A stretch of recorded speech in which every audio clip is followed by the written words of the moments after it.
Like everything, you have to progress.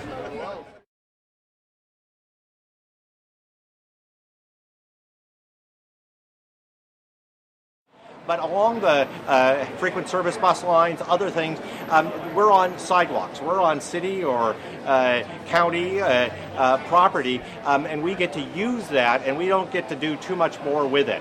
But the point is that I think we ought to look toward improving the pedestrian connections and the pedestrian setting for all of our riders, wherever they might be. It is not. We obviously, the Green Line has been many, many years in planning, and we are obviously very excited by it. We also know that the economy, 12.4% unemployment in the state, the second highest in the nation, is affecting our payroll tax revenue, which is really what funds much of our service. And so we are looking at additional reductions on our frequent service, heavily used lines of only... Here comes your train. 2 to 4 minutes, but it has to be a part of this bad economy and how we adjust to it. Well, obviously, we want to be able to see improvements on our bus service. They carry 2/3 of our bus riders, and it's 2/3 of our total riders, and very important. That's what I commute on, is a bus. I use the light rail for meetings and other things, but my commute is actually on the bus. And yes, we do want to see more frequent service lines. We want to see restoration of even that 2 to 3 minute reduction that we're looking at for December to be able to be restored.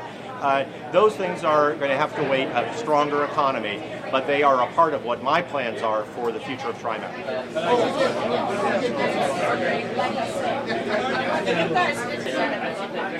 So do you work for TriMet? We have to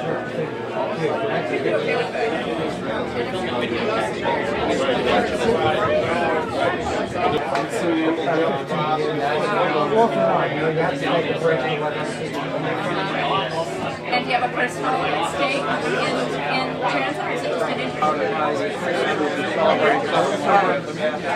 Two awards. One award, a long project.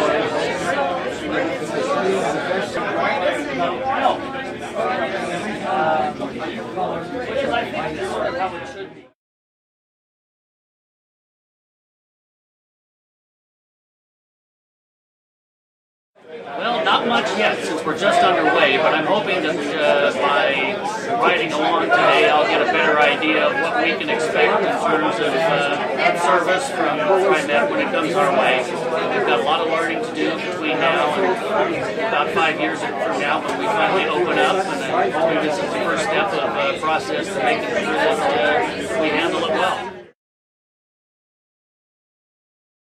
I think there will always be division in the community about that, because different stops have different merits and demerits, different routes the same way, and it's a passionate community. They care a lot about their way of living, and some folks are very enthusiastic, and some folks are real concerned.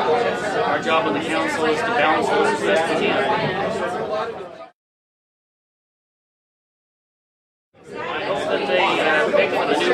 Whatever will enable them to have as nice a bridge as possible while still allowing us to get to Park Avenue.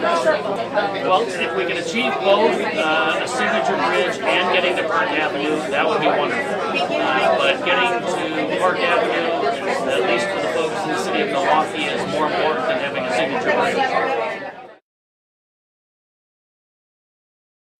I think the goal is that people are going to be getting off of some of the buses and getting onto light rail. Our biggest concern right now is ensuring that we have sufficient connection between the yellow line and the green line, because we're expecting a lot more traffic that way, and having buses that coordinate going east-west will be the primary focus.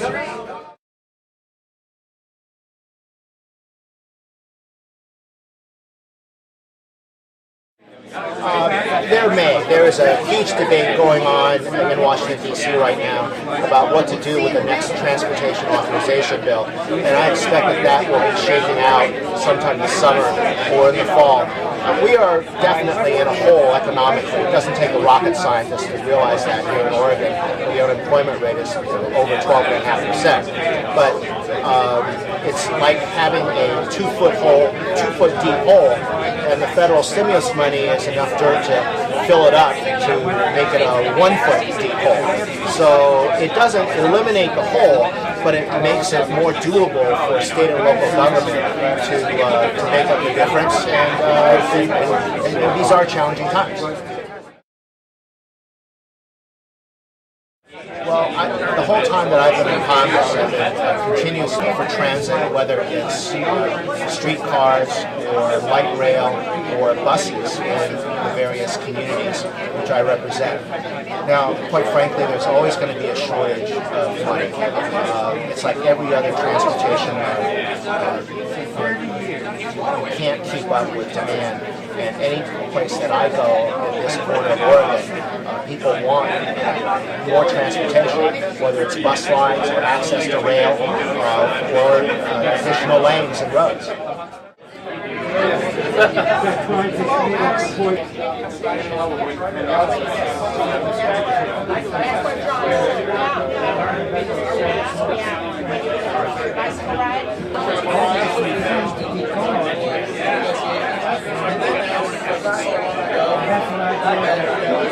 Welcome aboard.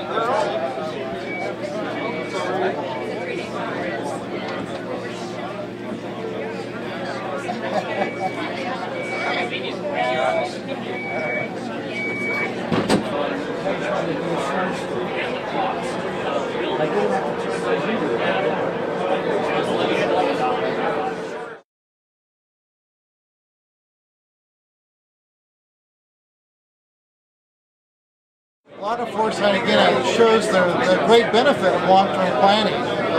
The right-of-way really between the Gateway Transit Center and Foster Road was set aside in the early 70s, in the mid-70s when the I-205 freeway was actually developed.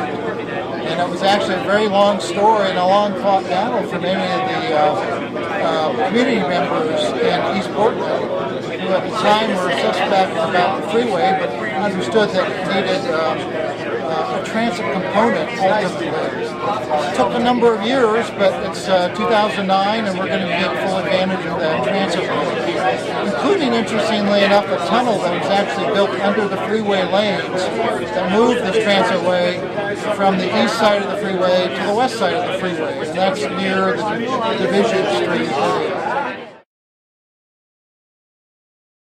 We expect the shelters to be completed by the end of August. There was a delay, actually. We had hoped through a design change to have a different rafter form than we ended up choosing. What we have right now is a very high quality stainless steel rafter.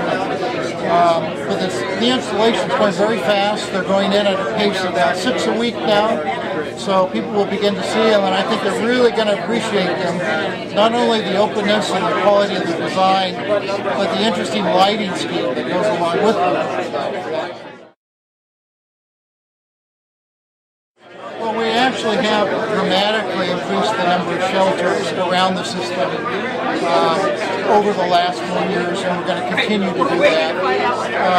We've also added solar lighting to a lot of the shelters, particularly in outlying areas where it's not easy to electrify shelters.